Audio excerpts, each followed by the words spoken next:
In this video, we're going to have a look at a simple problem involving limits. We've got the limit as x goes to 7 of 2x squared minus 13x minus 7 over x minus 7. So the issue here is that if we try to just straight plug in the value of x at 7, we will get an indeterminate form. Plug in 7 here, you get 7 minus 7 for 0. You're dividing by 0.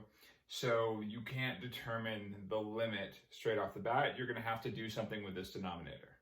And the thing that you should do is look for a way to cancel it out by factoring the numerator. And I'm not all that good at factoring anything where a is greater than 1, but our hope is that the denominator is one of our factors. So let's start there. So we want to be able to cancel out a factor. We're hoping that x minus 7 is a factor here. Well, what would I have to multiply by in order to get 2x squared? A 2x. And what would I have to multiply by to get a negative 7? Well, negative 1 times positive 1 is negative 7. Now let's check and see if it makes sense, if it actually works. X times 2x is 2x squared.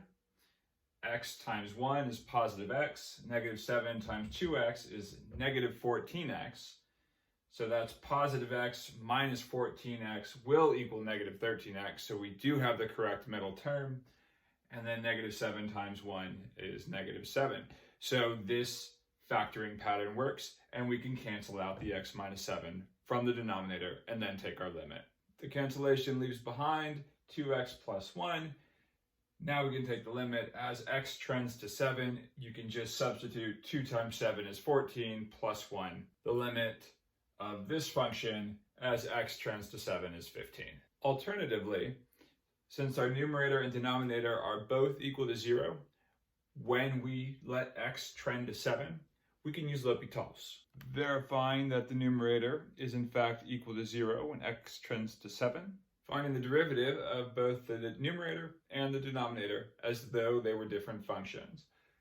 So we get 4x minus 13, just applying the power rule here to the numerator, and our denominator is just 1, applying the basic rules of derivatives to our denominator.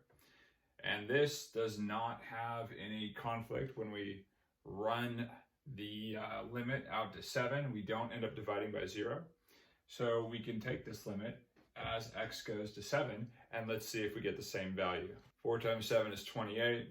Minus 13 equals 15. We get the same value we got when we applied the factoring strategy. So there you are. Two different ways to look for the limit when you have a denominator that resists the simple strategy of just plugging in.